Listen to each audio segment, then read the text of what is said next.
그러므로 사랑을 받는 자녀같이 너희는 하나님을 본받는 자가 되고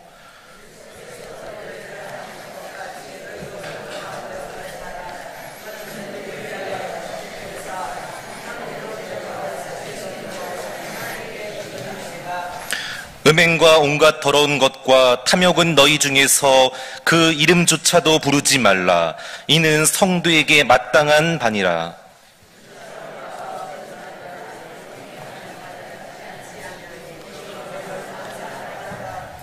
너희도 정녕 이것을 알거니와 음행하는 자나 더러운 자나 탐하는 자 곧 우상 숭배자는 다 그리스도와 하나님의 나라에서 기업을 얻지 못하리니.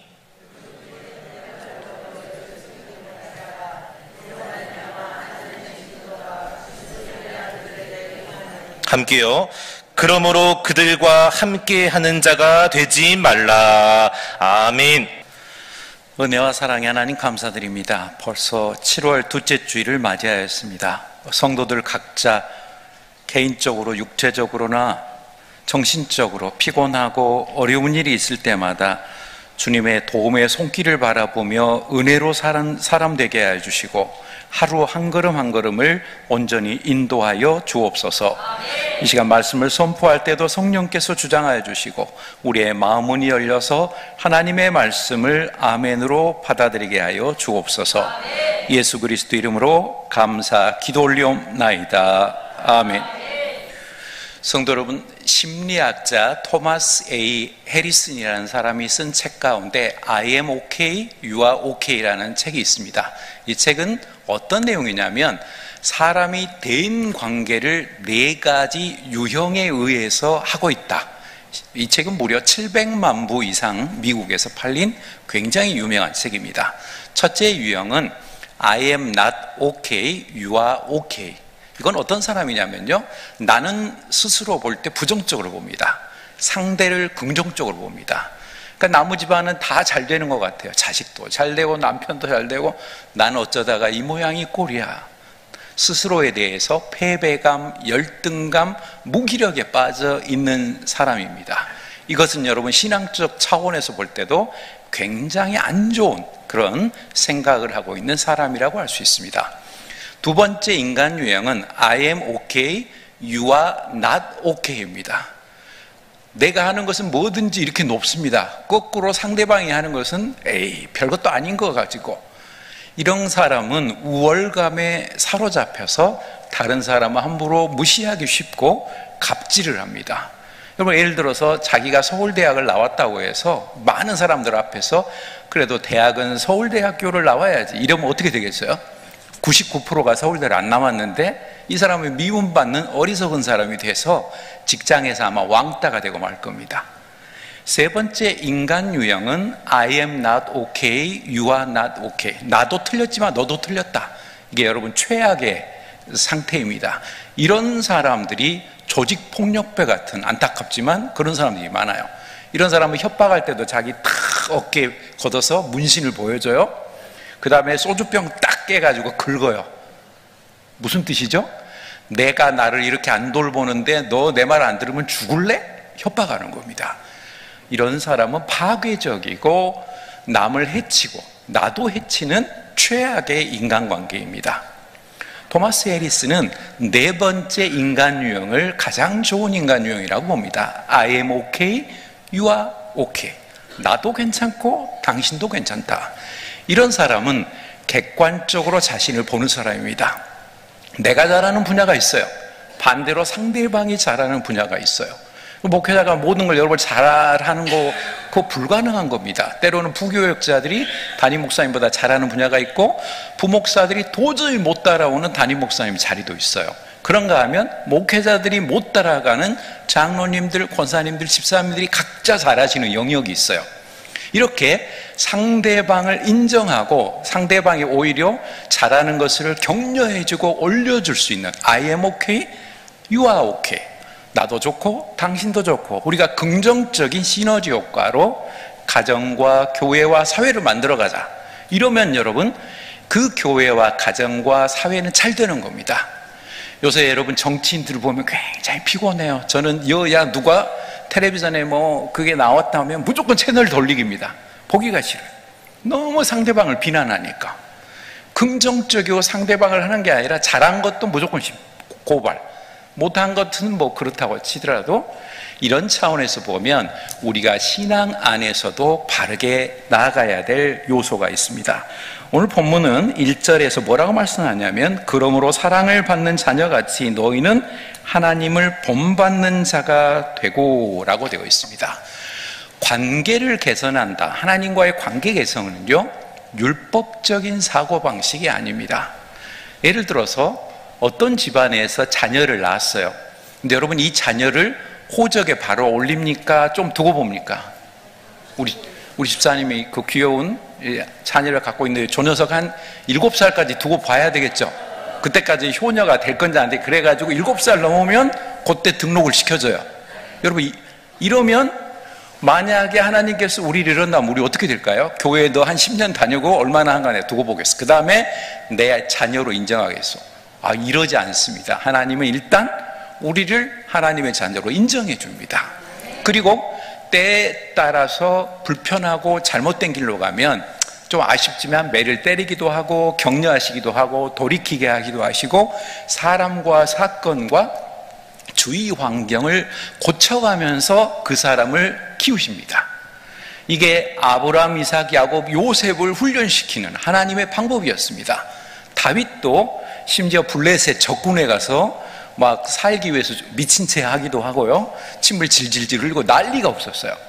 그러니까 믿음의 조상들도 몇 번이나 거짓말도 하시기도 하고, 아브라함도 사실 2번이나 자기 아내를 누이 동생이라고, 틀린 말은 아니지만 그러나 자기 아내이면서 그렇게 말을 했고, 이삭도 한 번 그랬고, 야곱은 말할 것도 없어요.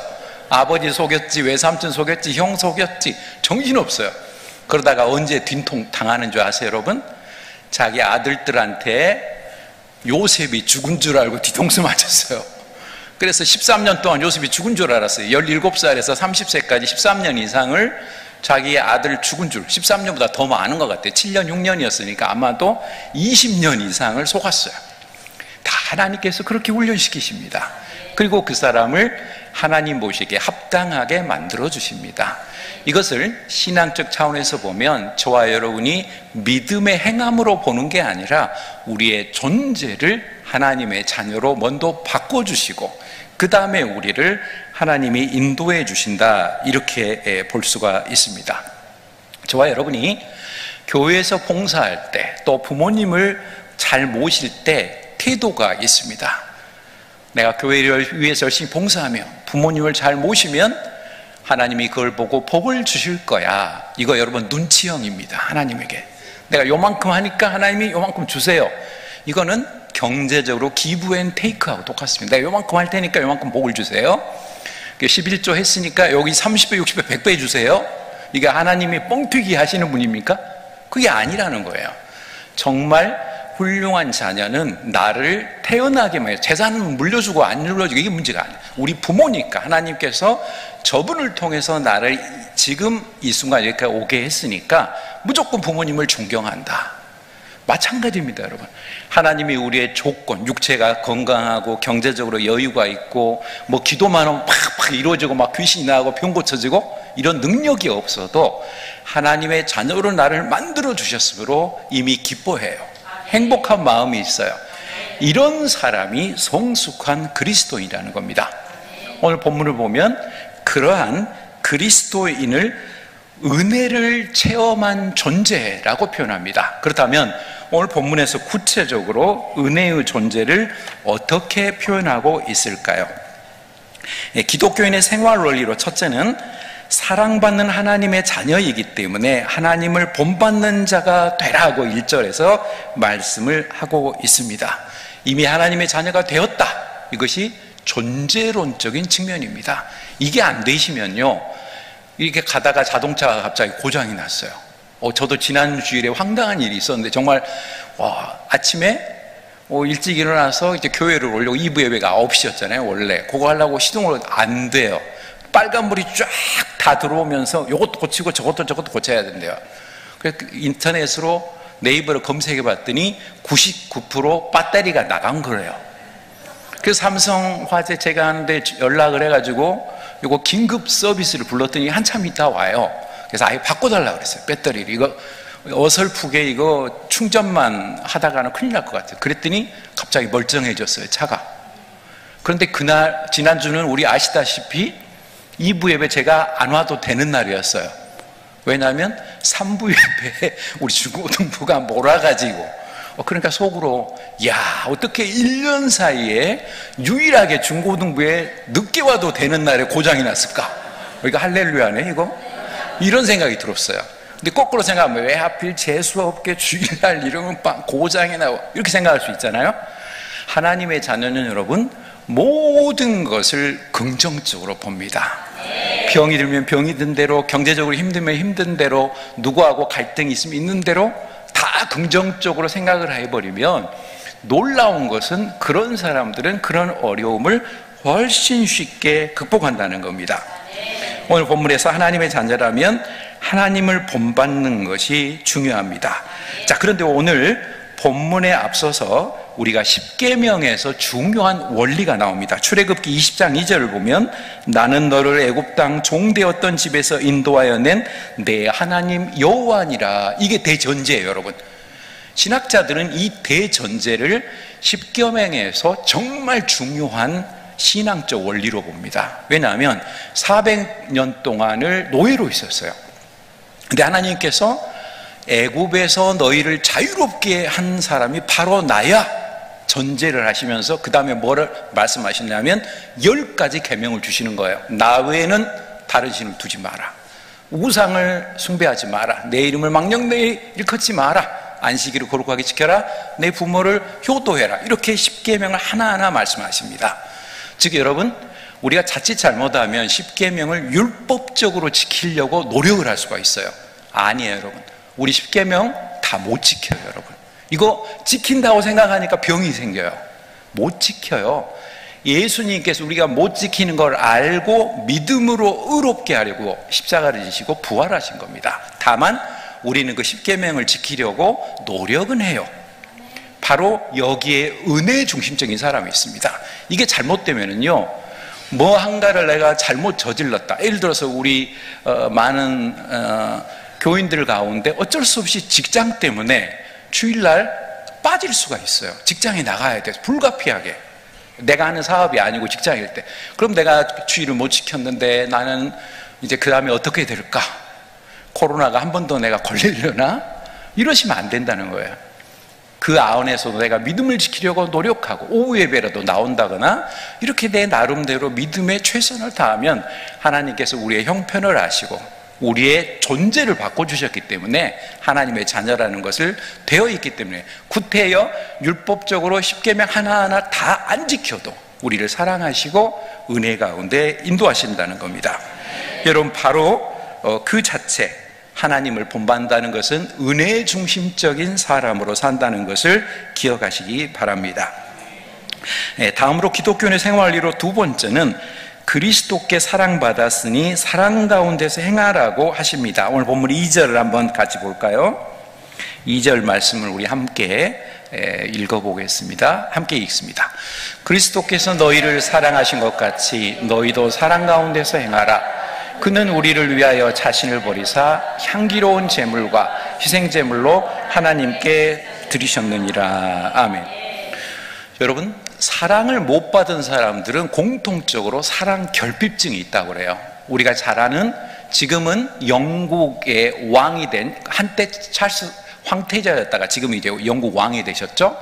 그분하고 다이애나 비 결혼해하고 있을 때 두 사람이 다 문제가 있었던 것이, 찰스 황태자 때 이분은 어려서부터 굉장히 힘든 교육을 받았대요. 혼자 살도록 아버지 어머니로부터 별로 사랑을 못 받고 막 주입식으로 넌 앞으로 왕이 되어야 할 사람이니까 가혹한 교육을 받았답니다. 그러니까 마음이 늘 힘들어 갖고 있었는데 그때 어떤 여성이 따뜻하게 해주니까 그만 바람을 피우게 된 거예요.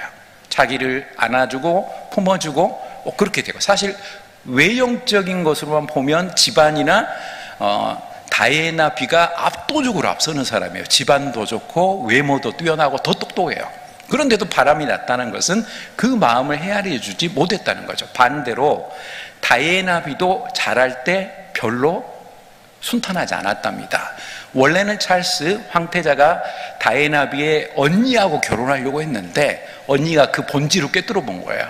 찰스 저거 아무도 사고 칠 것 같아. 나 결혼하기 싫어요. 그러다 보니까 얼떨결에 동생한테 내려가가지고 결혼한 거라는 거예요. 이 사람도 애정결핍증, 이 사람도 애정결핍증, 둘이 만났어요. 그러니 뭐가 되겠습니까? 결국은 양쪽 다 이혼하고 파경을 맞이하는 그러한 불상사가 터졌다는 겁니다.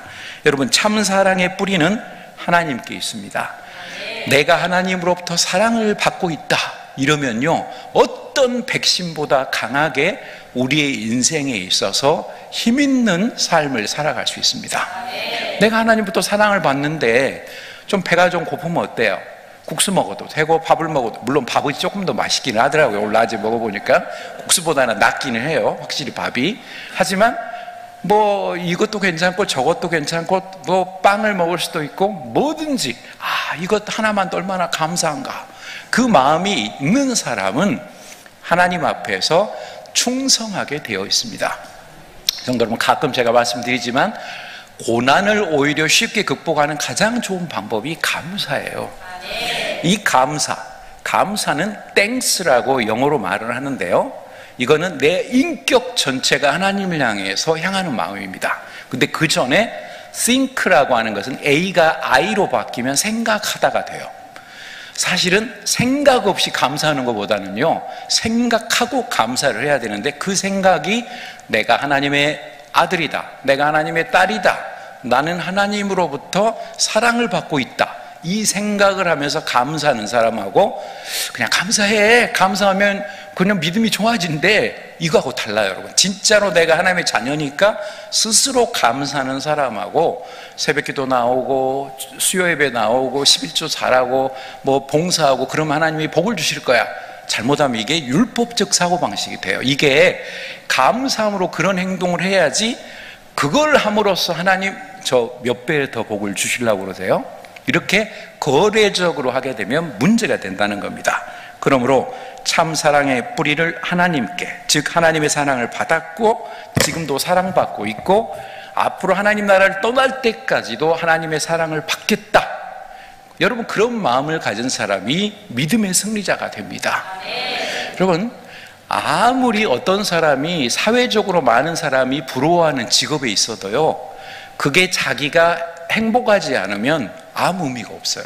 전 진짜 광주기독교는 21년 3개월 있으면서 몇 명 의사로부터 솔직한 고백을 들었어요. 자기가 왜 의사했는지 모르겠대요. 자기는 하나도 행복하지 않대요. 맨날 만나는 사람이 아픈 사람이에요. 그렇잖아요. 의사가 누구를 만나겠어요? 환자를 만나지.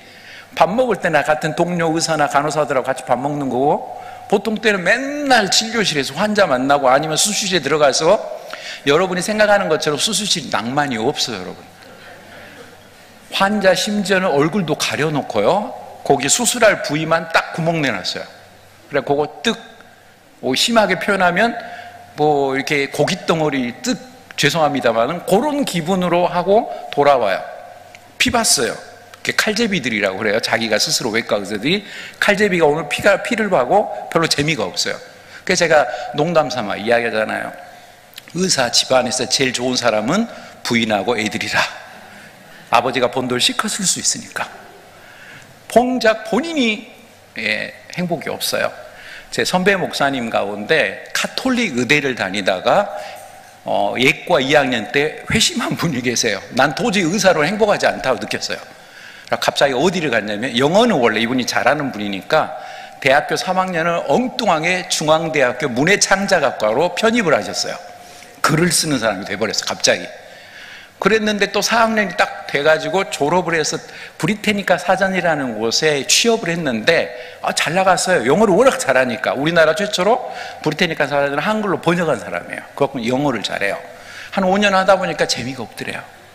뭐 할까 하다가 나 신학을 해야 되겠다. 그래서 장신대 제 2년 선배가 되셔서 선교사 파송연구회 회장이시더라고요. 저는 1학년 딱 신대원 때 들어가고 그냥 친해졌어요. 근데 이분이 의사 때도 별로였고 브리테니카 사전에서 별로였는데 갑자기 목회자가 되고 신학을 공부하니까 재밌어졌대. 여러분, 이거는 돈으로 할 수 없는 조건이에요. 누가 의사면은 사회적으로나 경제적으로 가장 여유가 직업인데 그거 버렸고 문해창작학과를 갔다가 다시 신학을 전공하는 사람이 되고, 이건 누가 할 수 없는 거예요. 그 만족 중심에 하나님에 대한 사랑이 있어야 가능한 겁니다. 자, 다음으로 기독교인의 생활 원리로 세 번째는 주님께 구속함을 받았으니 성도에 마땅한 바인 성결되는 삶을 살라고 하십니다. 우리 3절하고 4절 말씀 한번 보겠습니다. 오늘 본문, 자, 같이 3절 4절 읽겠습니다. 음행과 온갖 더러운 것과 탐욕은 너희 중에서 그 이름조차도 부르지 말라. 이는 성도에게 마땅한 바니라. 누추함과 어리석은 말이나 희롱의 말이 마땅하지 아니하니 오히려 감사하는 말을 하라. 여러분, 먼저 감사라고 했습니다. 여러분, 순교자가 어떻게 돌아가셨을 것 같아요? 우리가 스데반 집사의 예를 들면 알 수 있습니다. 만약에 감사가 없으면 스데반 집사님이 이러셨을 것 같아요. 째려봐요. 나 죽이는 놈이 누군가 똘똘히 보겠어. 부활한 뒤에 보복하고 말겠어. 내가 너 두고 봐, 너. 이러셨을 거예요. 근데 안 그래요. 천사의 얼굴을 하시고 뭐 어떻게 돌아가셨냐면, 이 죄를 저들에게 돌리지 마옵소서. 천사의 얼굴과 천사의 마음으로 돌아가셨습니다. 순교자라고 하는 것은요, 나 죽기 싫은데, 나 죽으면 끝장나는데 예수님 배반하면 안 될까? 그렇게 돌아가신 게 아니에요. 하나님 나라에 대한 확신이 있기 때문에 지금 여기서 내가 죽어, 좀 안타까운 일이긴 하지만 이것도 하나님이 여기까지 나의 인생을 생각한다면 그냥 여기서 죽겠어. 그래서 예수님께서 말씀하십니다. 한 알의 밀알이 죽어서 썩으면 거기서 많은 열매를 맺게 되느니라. 사실 가정도 그렇고 교회도 그렇고 한국 사회에서 또 이 한 알의 밀알 같은 사람 때문에 그 가정과 교회와 사회가 사실 밝게 나가고 있는 겁니다. 우리가 알게 모르게 우리 교회에서도 많은 분들이 묵묵히 봉사활동하고 있습니다. 뭐 월급을 받으세요. 그렇다고 해서 하나님께서 좋아 우리 2024년도 23년도까지 앞에 쭉 권사를 20년이나 했어? 좋아, 20억 앞으로 주겠어. 그러신 적 없어요. 그런데도 그렇게 하시는 이유는 하나님이 나를 사랑하신다. 하나님 앞에 감사하다. 이렇게 감사해버리면 거기서 막강한 위력이 생기는 겁니다. 제가 전에 한번 말씀드렸는지 모르겠지만 워낙 좋은 예화를 한 번 더 소개하고 싶습니다. 미국에 감사 할머니가 계셨는데 시골에요. 이분은 뭐든지 감사하는 할머니예요. 근데 그날 어떤 일이 일어났냐면요, 허리케인이 주일날 아침에 그 지역을 지나간대요. 미국의 허리케인은 우리 태풍 정도가 아니고요, 집이 날아가고 자동차가 날아가요. 근데 이 권사님은 60대셔서 뭐 하나님 나라가면 할 수 없고, 그래도 목사님만 어떻게 교회 지키게 할 수가 있나, 죽기 살기로 차를 몰고 오신 거예요. 목사님 부부도 주일날인데 안 갈 수가 없잖아요. 그죠? 그래서 시골이니까 보통 뭐 우리로 말하면 11시 예배 한 번만 드리는데 차를 몰고 왔는데 아니나 다를까 교회 할머니 차 한 대밖에 없더래요. 아무도 안 왔어. 죽을까봐 아무도 안 왔어. 다른 사람들은. 딱 들어왔는데 할머니가 권사님이 기도하시는 거예요. 목사님은 짓궂게, 저 감사 할머니인데 말이야, 오늘은 뭐라고 감사하는지 한번 들어보자. 가봤더니 뭐라고 기도하고 계시냐면, 하나님 감사합니다. 허리케인이 1년에 몇 번밖에 없어서 감사합니다. 이러고 계시더래요. 감사하는 사람은요, 뭐든지 감사할 조건이 다 돼버려요. 근데 실증을 내고 짜증을 내고 변명과 합리하는 사람은 뭐든지 다 변명거리고 핑계를 대고 싶고 짜증이 나요. 즉, 먼저 믿음의 사람이라고 하는 것은 내가 하나님 앞에 감사하는 것이 먼저여야 됩니다. 두 번째로는 성결하라고 말씀하십니다. 우리의 생각이 너무 지나치게 폭력적이고 또 많은 정욕적이고 나아가서 돈을 너무 좋아한다거나 이런 생각이나 그런 것이 우리를 다스리고 있으면 안 됩니다. 하나님 나라가 우선이 될 것이요, 내가 이 행동을 할 때 하나님께서 기뻐하실까? 예수님이라면 과연 이 순간에 어떻게 행동하실까? 이러한 하나님이 기뻐하시는 것으로 나아가는 것이 지혜로운 삶이 될 것입니다. 사실 여기 많은 어른들이 계시지만 특별히 80대인 우리 권사님, 집사님들은 정말 대단하신 분들이에요. 6.25 전쟁이라고 하는 어마어마한 것을 어렸을 때 되셨을 수도 있으나 그걸 거치신 분들이에요. 남들은 상상도 못해요. 그 어려움을 겪으시고 한국의 그 배고픈 50년대, 60년대를 지나서 급격한 산업화 70년대를 거쳐서 이제 80년대 어느 정도 군사 독재가 끝나고 민주화 시대로 이렇게 갈 때까지 지금까지 IT, 4차 산업혁명 시대까지 살아오셨어요. 이거 생각해 보면 하나님이 우리나라를 정말 사랑하셨다.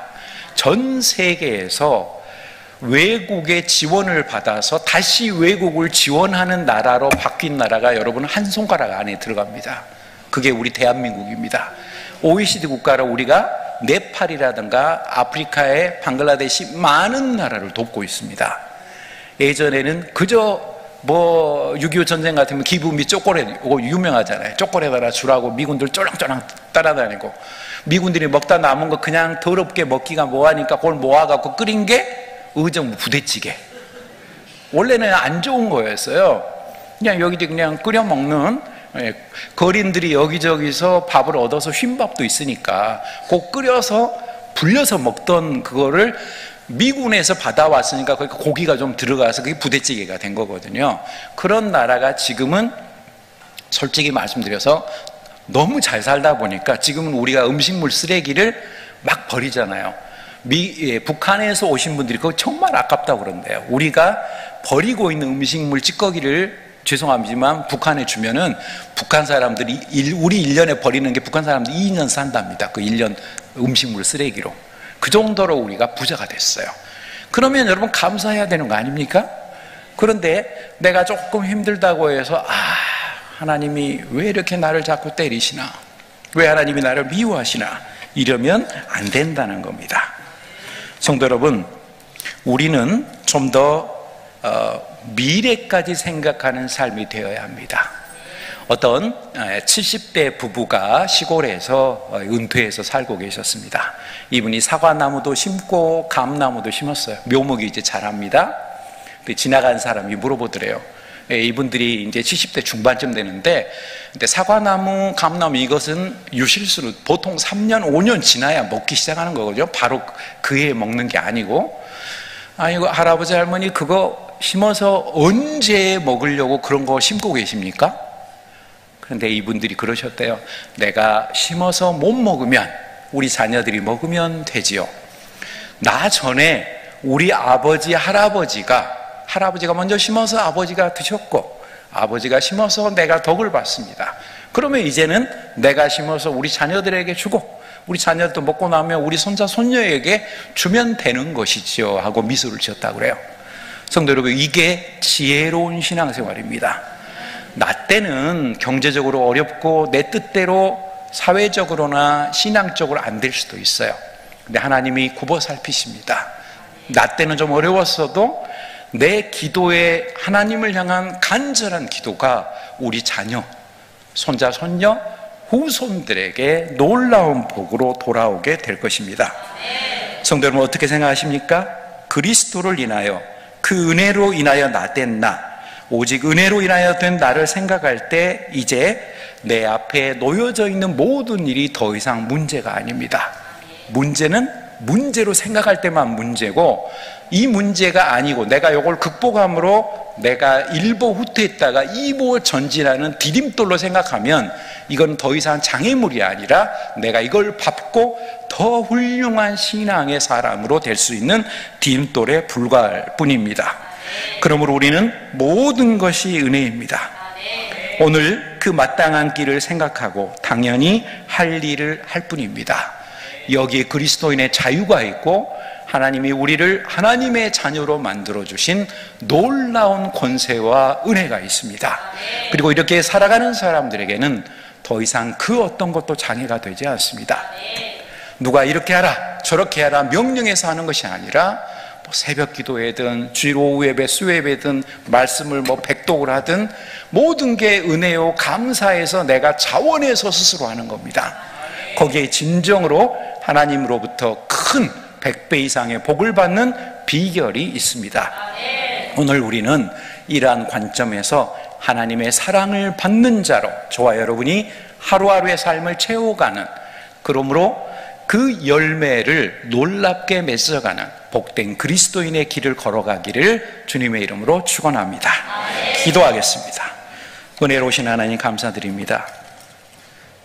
내가 억지로 어떤 복을 받기 위해서 가정과 교회를 섬기는 것이 아니라 내가 하나님의 일할처럼 조금 손해보는 것 같지만 그러므로 오히려 많은 열매를 가정과 교회와 내 주변의 사회 속에서 맺을 수 있다는 것을 기억하게 하여 주시고 늘 감사함으로써 하나님께서 나를 하나님의 자녀로 삼아주신 것을 기쁨으로 생각하며 나아가는 신앙의 승리자가 되게 하여 주옵소서.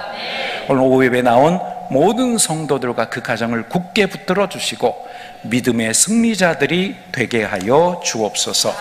예수님의 이름으로 감사 기도 올리옵나이다. 아멘.